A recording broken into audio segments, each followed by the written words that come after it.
சகோதர சகோதரிகளும் எனது சொந்தங்கள் அனைவருக்கும் வணக்கம். இப்போ பார்த்தீங்கன்னா கரூரில் 27ஆம் தேதி சனிக்கிழமை பார்த்தீங்கன்னா நம்ம தாவேகா தலைவர் அவர்கள் ஒரு பிரச்சாரம் மேற்கொண்டிருந்தார். அதில் பார்த்தீங்கன்னா 39-40 மேலே உயிர்கள் பலியாகிக்கிட்டு இருக்காங்க, 52 பேருக்கு கவலைக்கிடமாக இருக்காங்கன்னு சொன்னாங்க. இது பார்த்தீங்கன்னா எதிர்பாராத நடந்த விபத்து, கூட்ட நெரிசல் அப்படின்னு வதந்தியை கிளப்புறாங்க. ஆனால் உண்மையிலே நடந்தது என்னென்னு மக்கள் எல்லாருக்கும் இப்போ ஒவ்வொன்றா தலை தெளிவாக வெளிவந்துக்கிட்டு இருக்கு. இதுக்கெல்லாம் காரணம் யாருன்னா மக்களாகிய நாம தான். ஒரு 100க்கு 200க்கு ஒரு 500க்கு ஆசைப்பட்டு ஒரு சின்ன சின்ன தப்பு பண்ணுறோம். கடைசியில் அவங்க பெரிய தப்பை பண்ணிவிட்டு 10 லட்சம் கொடுத்து அமைக்கிறாங்க. கள்ளக்குறிச்சியிலேருந்து இப்போ வரைக்கும் ஒரு 10 லட்சம் கொடுத்தா இவங்க இந்த பிரச்சனையை மறந்துடுவாங்க அப்படின்னு தெரிஞ்சு போச்சு. எந்த பொருள் எடுத்தாலும் 10 ரூபா மாதிரி எந்த உயிரை கொண்டாலும் 10 லட்சம் அறிவிக்கிறாங்க.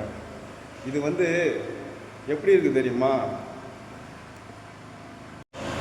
எப்படி இருக்குது தெரியுமா? அந்த கைக்கூலிகளை விட அதுக்கு துணை போகிறது யாருன்னா நம்ம சொந்தங்கள். அதாவது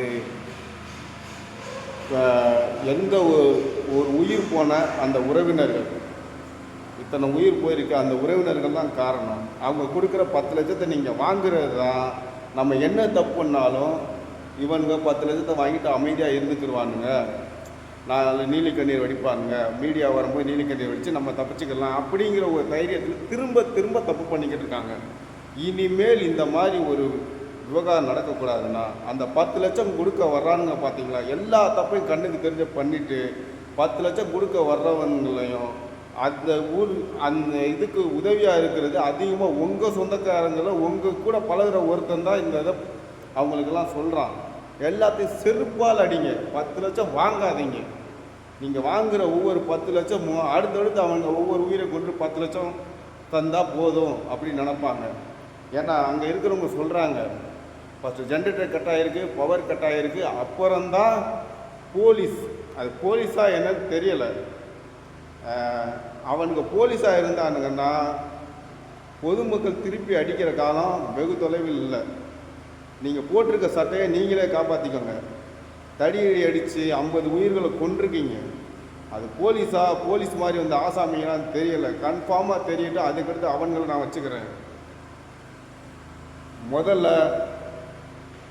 10 லட்சம் வாங்குறது அந்த அவங்க இந்த கைக்கூலிகிட்ட காசை வாங்கிட்டு நம்ம சொந்தங்களை கொண்டாங்கல்ல பார்த்தீங்களா, தடியடி நடத்தியோ இல்லை எப்படியோ ஒரு பிளான் பண்ணி கரண்டை கட் பண்ணி டீச்சர் ஏதோ கொண்டாங்க, கழுத்து நிறுத்தி கொண்டாங்களா என்ன எதுவும் தெரியல. அந்த கொண்டு காசு வாங்குறவங்களுக்கும் கொள்ளதை மறைக்கிறதுக்கு காசு வாங்குகிற இறந்த ஒரு உறவினர்களுக்கும் எந்த வித்தியாசமும் இல்லை. நீங்கள் 10 லட்சம் வாங்குறது இன்னும் 40 உயிரை கொண்டாங்க, 400 உயிரை கொண்டுட்டு 10 லட்சம் கொடுக்க கூட தயங்க மாட்டாங்க. ஏன்னா அந்தளவுக்கு கொள்ளையடிச்சு வச்சுருக்கானுங்க. புரியுதுங்களா? உயிர் முக்கியமா 10 லட்சம் முக்கியமா?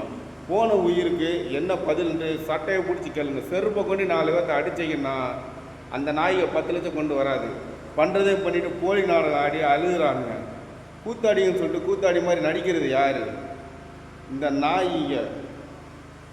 அதாவது எவன் பேரை நான் சொல்லி பேச விரும்பலை. வெளிநாடு பயணம் போகிறானுங்களாம், திரும்ப வந்துடுறானுங்களாம். இவனுங்க பயணம் எதுக்கு போகிறாங்கன்னு யாருக்கு தெரியும்? இவன்களாக ஒரு பயணம் போகிற மாதிரி உருவாக்குறாங்க. அங்கேருந்து 18 வந்த மாதிரி இருப்பானுங்க. ஒருத்தன் பக்கத்துலேயே இருந்துட்டு 10 ரூபாக்காரன் பக்கத்துலேயே இருந்துட்டு ஸ்பாட்டுக்கு வர்றான். எல்லாமே முன்கூட்டியே கடவுள் மாதிரி. இவனுங்கெல்லாம் கடவுளே இல்லையா? ஆனால் கடவுள் மாதிரி எல்லாத்தையும் கவனிக்கிறானுங்க. மக்கள் நம்ம திருந்தலைன்னா இவங்க என்ன தப்பு பண்ணிக்கிட்டே இருப்பானுங்க. நீங்கள் எந்த கட்சிக்கு வேணால் ஆதரவு தெரிவிங்க. இந்த மாதிரி சம்பவம் பண்ண இவங்களை இந்த தடவை வேறு இருக்கும். நீங்கள் எந்த கட்சிக்கு வேணால் ஆதரவு தெரிவிங்க, எனக்கு அதை பற்றி கவலை இல்லை. இவங்களை அடிக்கிற அடி நேபாளத்தை விட கொடுமையாக இருக்கணும். இதுக்கு நம்ம அத்தனை பேர் நம்ம விழுத்துக்கொள்ளணும். நமக்கு ஃபஸ்ட்டு எதிரி நம்ம சொந்தத்திலே இருப்பான். இவங்க கைக்கூலியாக வச்சுருக்காங்க. அவங்களை கண்டுபிடிச்சி அடிக்கிறதில்ல அவங்க திருந்தணும். இல்லைன்னா இவங்க மொத்த 10 ரூபாக்காரெலாம் வீடு ஊந்து அடிக்கலாம், தப்பே இல்லை. அவன் அந்தளவுக்கு அராஜகம் பண்ணியிருக்கான். பண்ணுறதும் பண்ணிவிட்டு 10 லட்சத்தை கொடுத்து ஏமாத்துறான். மக்கள் நீங்கள் ஒரு முடிவு எடுங்க. ஓரணியில் ஒரு குடும்பத்தை விரட்டுவோம்.